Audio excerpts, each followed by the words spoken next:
उठाएं कलम कागज और लिखें। नफ्स की दुनियाओं के ऊपर 1400 साल हमारे उलमा ने काम किया।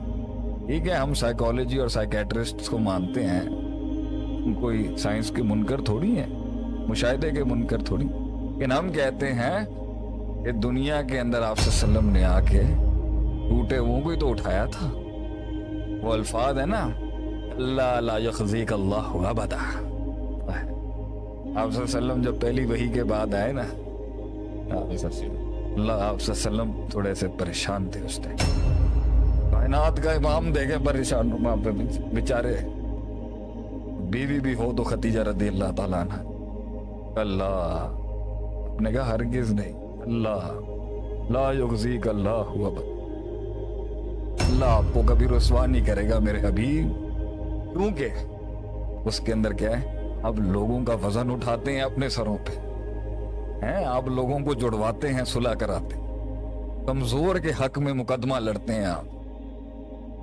जैसे आदमी को कैसे अल्लाह रुसवा कर सकते। तो आपके भी अल्फाज यही थे, घबराना नहीं है मेरे हबीब। और बीवी जब ये जुमले कहती है ना खामन, घबराना नहीं है, दुनिया भी छिन गई तो क्या हुआ, हम दो झोंपड़े से भी आए थे और महल तक गए, फिर उसी झोंपड़े में चले जाएंगे, इनमें मैं अपना अल्लाह लेके चला जाऊंगा। क्या जुमले हैं ये, निकल गए हैं। कुछ ना भी हुआ तो क्या हुआ, आज सबको मैं कहता हूं क्या हुआ अगर नहीं भी हो सका, व्हाट्स द बिग डील। कुछ हो भी गया तब भी नहीं अपनाएगी ये दुनिया, कुछ नहीं भी हुआ तब भी नहीं अपनाएगी दुनिया। जब अपने मन में अपने साथ एक शांति और सुकून है, then why the world matters। मुझे क्यों चाहिए लोगों की एप्रिसिएशन, मुझे क्यों चाहिए लोगों की रिकग्निशन। जान दे, लेट इट गो, खुद के साथ जी।